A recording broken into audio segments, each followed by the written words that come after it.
Hi, my name is Mike Manning. I'm Barry J, and we are here talking about our film, The Way Out. And you are tuned in to So Booking Cool.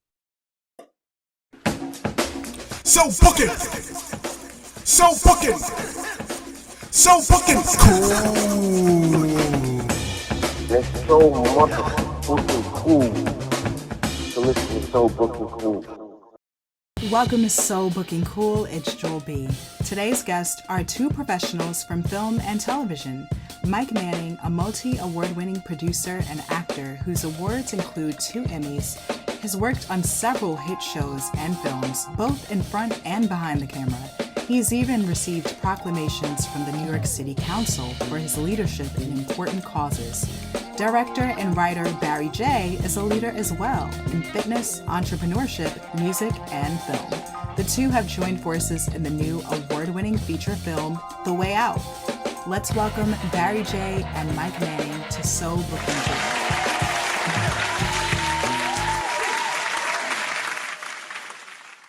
Thank you, Joel. Thank you, Joel. Happy to be here. Likewise, I'm happy to have you guys. So why don't you take us back, and whomever can answer first, what drew you to the arts and entertainment? Thank you, Einstein. Sure. I was born in Florida and I grew up in Colorado. As early as I can remember, I would gather the neighborhood kids and we would watch a Disney movie like Aladdin or Beauty and the Beast or whatever, and we would act it out. So it's a bunch of 6 and 5 and 7-year-olds just on a magic carpet or with a mirror and running away from the villagers. And I don't know, I feel like every young kid has that imagination, that spark of imagination, and I feel like I just never grew out of it. And then I moved to Colorado, went to high school, I did theater when I was there, worked at Disney World when I was 19, and then found my way to Los Angeles, and I've been here for over 10 years now. Yeah, Barry. Me? Yeah. Well, let's see. Just to give you a comparison, we used to play, when I was a kid with my friend Scott, we used to play Partridge Family, and we used to argue over Cherry, who got to be Shirley Jones. So, I don't know if I was starved for attention as a kid, but I loved performing. When I saw my first Broadway show, which was Annie, played by Sarah Jessica Parker, I was bit hard. I was hooked, line and sinker, and Broadway was my thing. I tried to be a Broadway actor. I got some nice callbacks, stuff like that. I do not deal with that kind of in-face rejection very well, and I decided to switch over to songwriting because I taught myself piano and moved to LA. When I moved to LA, the people I wanted to write songs with also wanted to write scripts. So I moved over to that because I was a cinephile. I mean, I just loved movies ever since I was a kid. And then the rest is kind of history. Here we are.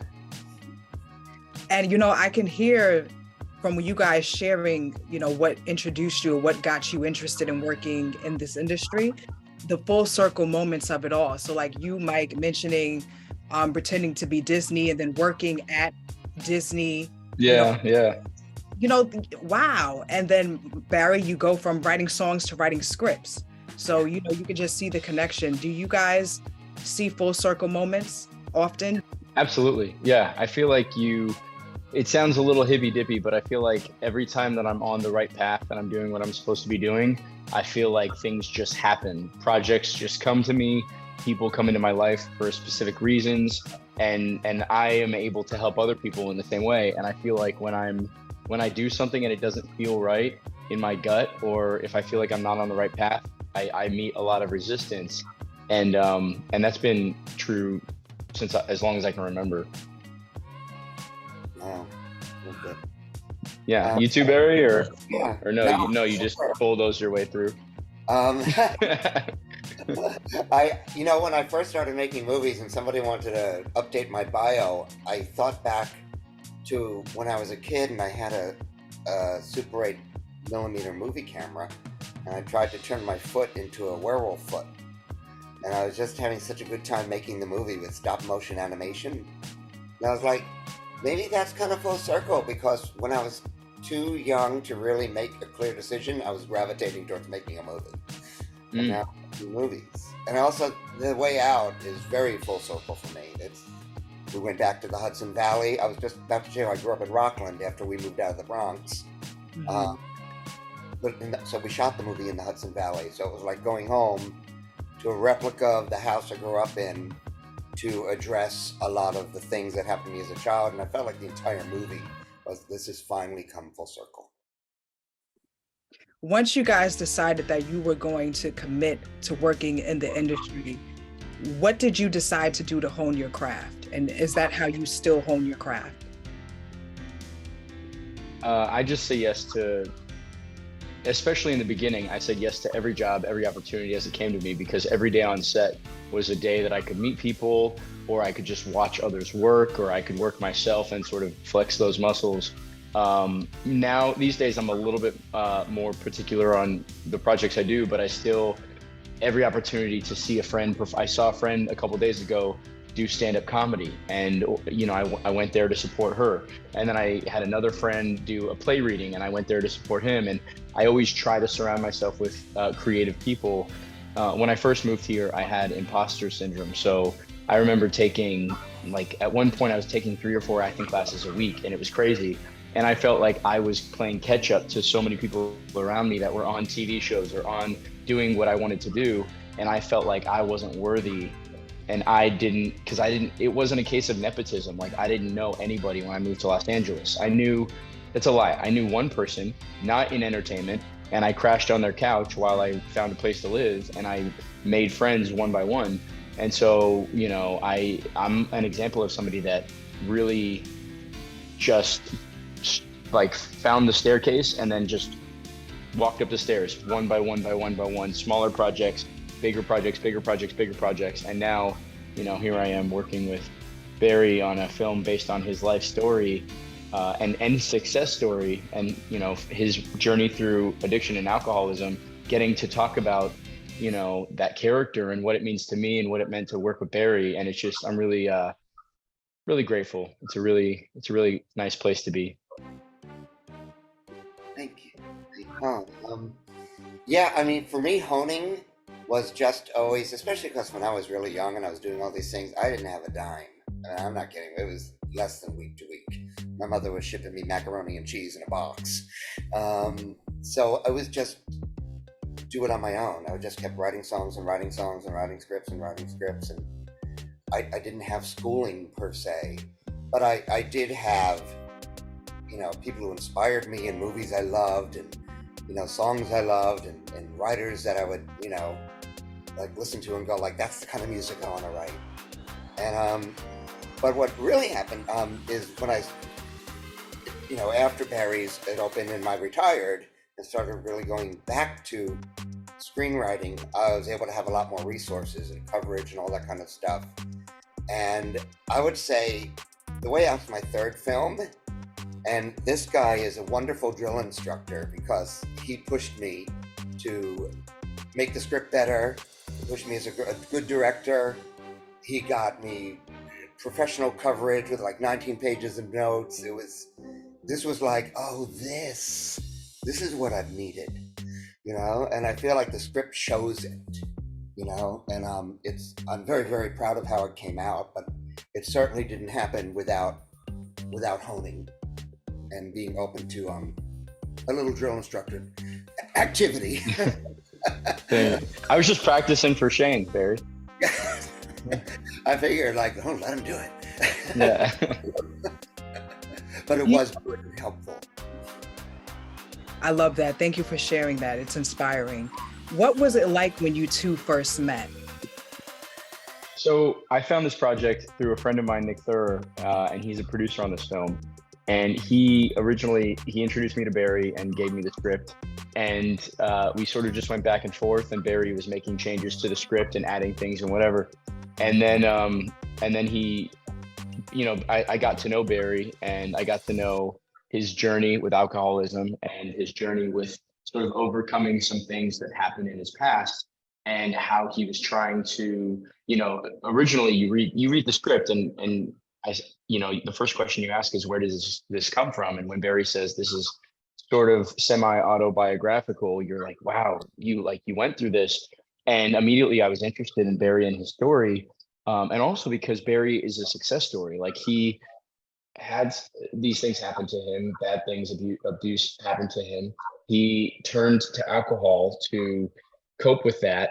He got sober, and now he just made a movie about that entire experience, and helped create one of the most popular gym franchises in existence. So Barry's Boot Camp. So his trajectory is also really interesting to me, and immediately we became friends. Immediately, I was like, I want to do what I can to make this story the best it can be, and let's work together.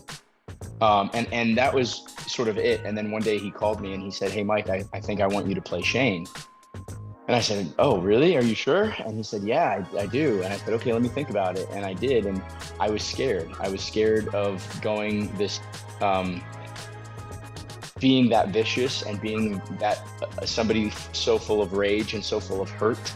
I think one thing, I do a lot with an anti-bullying charity, and one thing that I've learned from them is that, like, hurt people hurt people.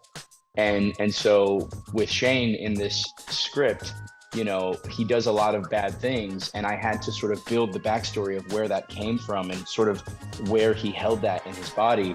And it was an uncomfortable place to be for certain moments, but we had a great team, and working with Barry was great, and the other actors, and so I felt safe the entire time. But originally I was pretty reluctant to take the role because I was scared.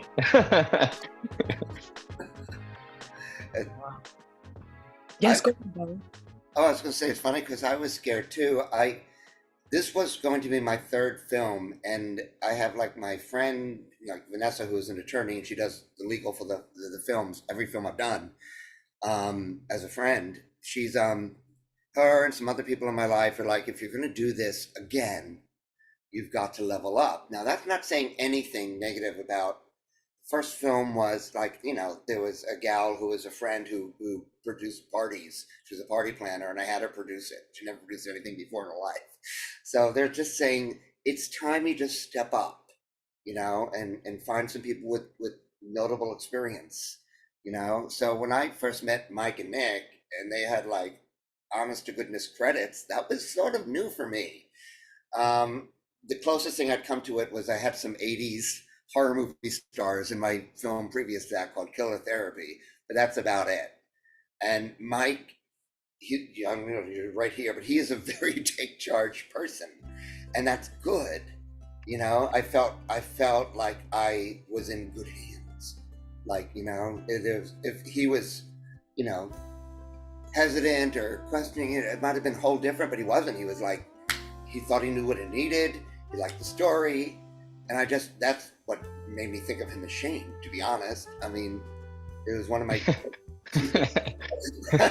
You're like, Mike, you're just bossy enough to be Shane. Let's do it. Right, you've got the part. So it all just kind of fell into place, because Nick and Mike were like, that was new and exciting for me, and scary, because I didn't have the kind of credits they had. But I like working with people who have more experience, and so I have to work harder. So I have to level up, Mm-hmm. Well, that you did, and again, this is such an important meditation on some serious issues, sobriety, abuse. What do you think it takes for an abuser to want to stop, for those who do stop? And what does it take for the abused to want to get out of that situation, or also get out of a bad influence who's in their life?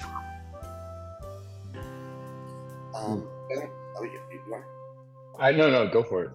I've been thinking a lot about this because of interviews lately in the movie, obviously. The abuse is very lonely. So as far as the abusee or being abused, I felt like all my life it was like a secret. I couldn't tell anyone at school. They wouldn't care anyway. They're just bullies. It all looked fine in front of when people were around. I certainly couldn't tell anyone in my family because they were the ones doing it. So it was very lonely. So when I got out of the house, and I actually had to cut them off for like 2 full years, change my phone number and everything, just to even make the beginning of healing happen. And we all need something different, but for me, as someone who had gotten out, found at least the way out of the house, and survived abuse, it took therapy. It took first a willingness to say, I'm becoming just as bad as my dad, and that's not what I want. The last person I want to be is him. And just like what Mike was saying about, hurt people, I went through that phase. And, abusing it forward is not okay, But here's the thing, not all abusers see that. Not all abusers see that they need to change their actions. Not all abusers get sober. Not all abusers go to therapy. And I think this very moment, you have an awareness that you need to change within, like I did, it was then my responsibility to heal, because if I didn't, I would abuse it forward, and I would abuse it inward, So there's a great responsibility to the abused, to say, whatever happened to me, I'm going to make sure it's not going to happen to others. Mm. Yeah, that's great. That's what he said. That's powerful. For those who have seen the film so far, what has been the response?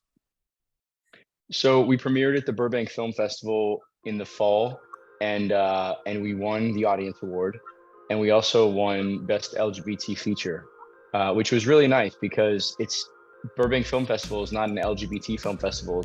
It accepts films from different countries, different languages, different genres, and so to have a film like this that centers around abuse and centers around recovery, addiction recovery, that also has LGBT elements to it, to have that win the audience award of every other film in the festival was really cool. And I think it is a testament to how far we've come, in then 2022, now 2023, that this type of film is winning the audience award and best LGBT film.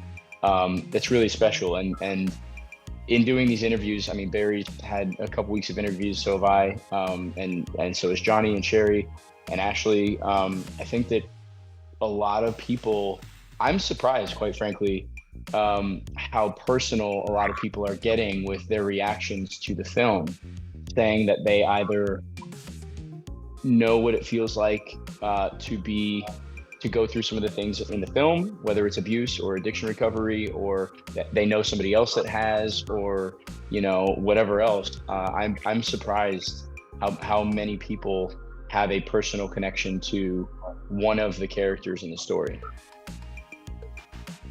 Well, congratulations on the success of the film so far, and I know it's just the beginning. The Way Out is now available on DVD, digital, and demand. And I just want to thank you both. Thank you. We had the pleasure of having, I'm so sorry. We've had the pleasure of having Mike Manning and Barry J here with us today. And you guys got to make sure that you check out the film, The Way Out, and keep up with them. Let us know how everyone can keep up with you guys. Thank you. Yes. Yeah, thank you, Jewel. My website is mikemanning.info, just my name.info. And then on social media, I'm just Mike Manning. I think there's an underscore in there just because somebody else took my name first. But if you just type in my name, it'll the first one that comes up. And I'm on Instagram. I'm not a social media maven, really. I don't even know how to work Instagram a lot, but it's @BarryScares. Okay, that works. And we'll have the information posted up here. Thank you both again. And thank you so much to all the viewers and listeners. Until next time, so booking cool. Thank you, Jewel. Thank you so much, Joel.